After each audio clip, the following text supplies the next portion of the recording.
Bonjour les amis, j'espère que vous allez bien. Je vous souhaite la bienvenue dans cet premier épisode sur le thème de l'immaturité émotionnelle. Si vous me voyez lire, j'ai préparé les grandes lignes euh, pour éviter de m'éparpiller. On va voir, sans tarder, on va voir comment la reconnaître, la comprendre et surtout comment agir ou partir quand ça va pas.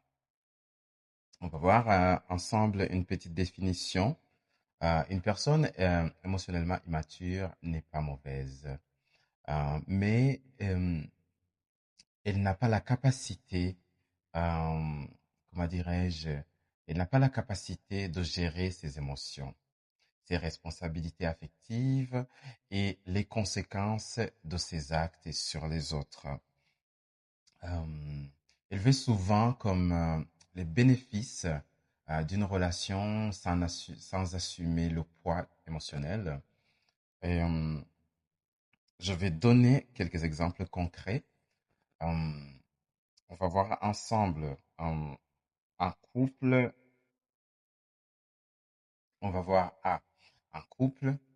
La personne va vouloir l'intimité, va vouloir du sexe, de l'affection, mais va refuser l'engagement, d'accord? Et souvent, il va sortir des phrases comme il ou elle, il va dire du genre, on verra, je ne sais pas, laisse le temps, et après, ça va prendre des mois. Il va faire les conversations profondes ou les reporter sans jamais les planifier. Il va se sentir attaqué dès qu'on parle d'émotions et il va disparaître quand ça devient sérieux et il va revenir quand ça lui manque. Il va souvent inverser la faute. Tu es trop intense ou bien tu compliques tout. Et il ou elle va aimer la présence et pas la responsabilité qui vient avec. Et en amitié, euh, tu vas voir cet ami qui va te contacter seulement quand ça va mal, qui ne prend jamais de nouvelles quand tu vas mal, ou bien qui va souvent se vexer dès que tu poses une limite, par exemple. Il va refuser toute remise en question. Il va utiliser l'humour ou le sarcasme euh, pour, euh, pour éviter les sujets sérieux. Et ce qui fait que ça crée une relation à sens unique. Je ne sais pas si tu me suis jusque-là. En famille, on va aller voir en famille, par exemple, ça va être hum, un parent qui minimise tes émotions, qui va te dire souvent, bien qui te disait souvent, arrête de pleurer, tu exagères, ou bien une famille qui évite les conflits en faisant comme si de rien ne s'était passé, ou bien une famille ou bien l'incapacité à reconnaître des torts, chantage affectif, du genre après tout ce que j'ai fait pour toi, et ça crée un amour conditionnel et qui ne sont pas sécurisés. On va voir du coup d'où vient, euh, on va voir d'où vient l'immaturité émotionnelle, les causes, soit en face,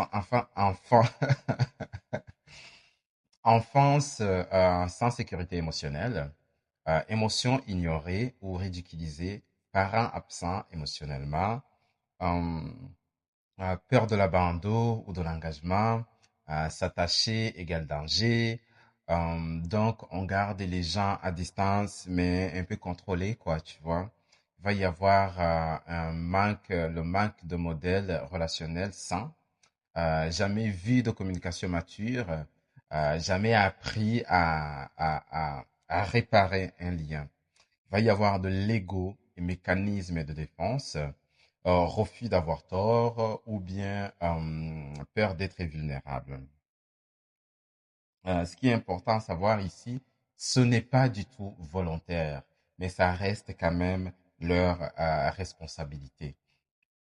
Et après ça, on va voir que faire avec un conjoint ou une conjointe mature émotionnellement. Là, je vais te donner 5 solutions. On va y aller avec la première. Il faut clarifier tes besoins sans accuser. Ça, c'est le point numéro un. Par exemple, j'ai besoin de clarté, de sécurité émotionnelle et d'action, pas seulement de mots. Et dans cette phrase, vous voyez que il n'y a pas de reproche dedans, mais c'est des faits et des besoins. Solution numéro 2, il faut observer les actes, pas les paroles. Les promesses, les promesses ne comptent pas. La constance, par exemple, oui. Euh, un immature, un immature parle bien, mais il va avoir tendance à peu agir. D'accord? Solution numéro 3, poser des limites claires. Par exemple, je ne peux pas continuer une relation sans direction. Il faut savoir qu'une limite sans conséquence n'est pas une limite, guys. Et solution numéro 4, euh, voici, voici où elle veut évoluer. Il y a des questions clés que tu peux utiliser pour le savoir ou bien t'opposer. Est-ce qu'il ou elle écoute? Est-ce qu'il ou elle se remet en question? Est-ce qu'il ou elle propose des solutions concrètes? S'il n'y a aucune volonté, s'il y a aucune volonté, euh, tu ne peux pas, tu ne peux rien faire. Ça, il faut le garder en tête. S'il n'y a aucune volonté, il n'y a vraiment rien à faire. Solution numéro 5.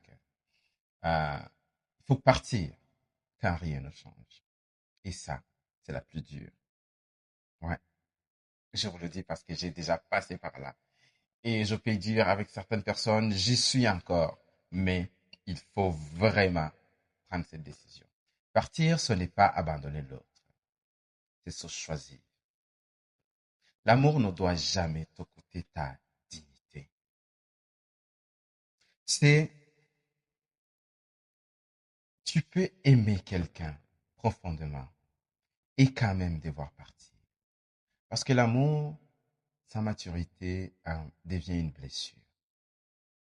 Vraiment. So, guys, prenez soin de vous. On se retrouve dans la deuxième épisode sur l'immaturité émotionnelle. Merci de partager, merci de me laisser vos suggestions ou bien vos idées dans les commentaires. Ça me fera plaisir de vous lire. Pour tous ceux qui ne me connaissent pas, je suis Fiki et à très